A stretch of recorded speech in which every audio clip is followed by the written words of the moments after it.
दोस्तों आज हम बात करेंगे चेक बाउंस के केस को नेगोशिएबल इंस्ट्रूमेंट एक्ट के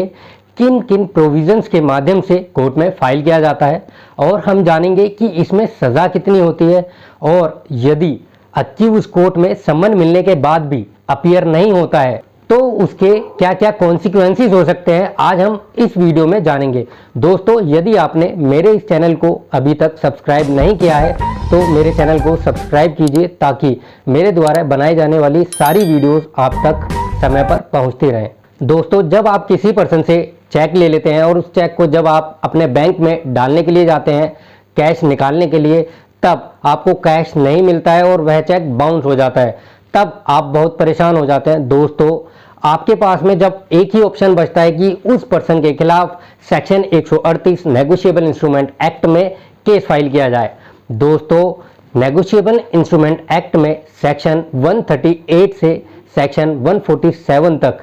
चेक बाउंस होने के बाद में किस तरीके से प्रोसीजर चलता है, किस तरीके के क्या क्या प्रोविजंस होते हैं चेक बाउंस केस में, कोर्ट में केस फाइल करने के, वह सारे मेंशन किए गए हैं। दोस्तों आपको यह जानकर हैरानी होगी कि जब भी चेक बाउंस होता है तो चेक बाउंस होने के बाद में वह एक क्रिमिनल ऑफेंस बन जाता है, लेकिन उस क्रिमिनल ऑफेंस की कंप्लेंट या एफआईआर पुलिस स्टेशन में जाकर आपको नहीं करनी होती है, क्योंकि यह चेक बाउंस के केस में जब भी चेक बाउंस होता है तो आपको पुलिस स्टेशन ना जाकर आपको उस ड्रॉअर को, उस पर्सन को एक लीगल कम डिमांड नोटिस सर्व करना होता है, जो कि आपको सर्व करना होता है 30 दिनों के अंदर जब वह चेक बाउंस हुआ होता है और चेक बाउंस होने के बाद में जब वह बैंक से रिटर्न मेमो आपको मिला होता है। उस रिटर्न मेमो में जो डेट दी गई होती है, जो रीज़न दिया गया होता है चेक बाउंस होने का, वह रीज़न आपको मेंशन करना होता है अपने लीगल कम डिमांड नोटिस में, और वह लीगल कम डिमांड नोटिस आपको 30 दिनों के भीतर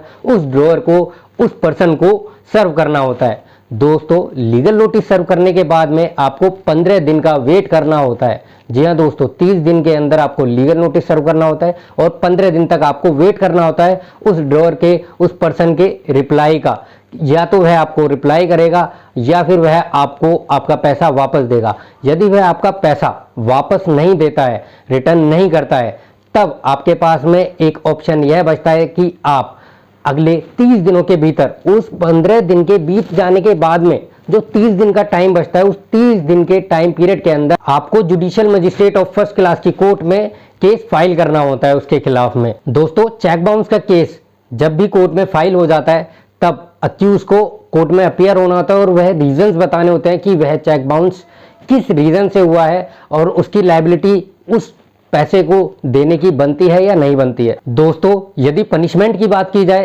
तो चेक बाउंस के केस में पनिशमेंट 2 सालों तक की मिल सकती है, और दोस्तों 2 साल की पनिशमेंट के साथ साथ आपको फाइन भी पे करना पड़ सकता है, और कोर्ट चाहे तो उस फाइन को, जो जितने भी अमाउंट का वह चेक बाउंस हुआ है, उस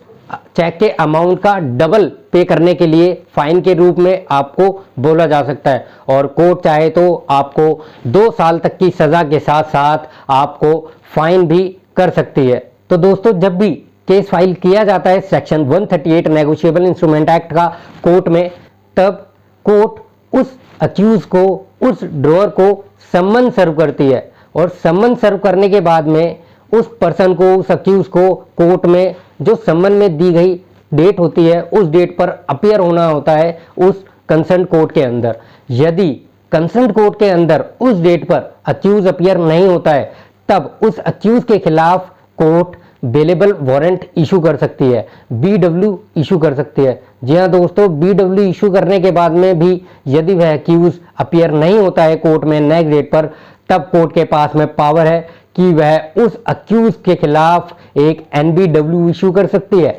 NBW यानी कि नॉन बेलेबल वारंट। दोस्तों यदि नॉन बेलेबल वारंट भी इशू होने के बाद में वह अक्यूज कोर्ट में अपीयर नहीं होता है, तब कोर्ट के पास में पावर है कि वह उसे प्रोक्लेम्ड ऑफेंडर घोषित कर सकती है, और उसकी नाम पर जो जो प्रॉपर्टीज हैं, जो भी उसके बैंक अकाउंट है, उन सबको सीज कर सकती है। तो दोस्तों जब भी चेक बाउंस का case section 138 negotiable instrument act में judicial magistrate of first class की कोर्ट में फाइल किया जाता है, तब कोर्ट इस केस को एक समरी ट्रायल की तरह सेक्शन 262 से लेकर 265 सीआरपीसी के प्रोविजंस के तहत, प्रोसीजर के तहत ट्रीट करती है। और दोस्तों जल्द से जल्द इस केस को डिसाइड करने की कोशिश की जाती है कोर्ट के द्वारा। दोस्तों यदि आपको मेरे द्वारा दी गई है लीगल इन्फॉर्मेशन पसंद आई हो तो मेरे चैनल को सब्सक्राइब कीजिए और इस वीडियो को सेव कीजिए और अपने फ्रेंड्स तक, अपने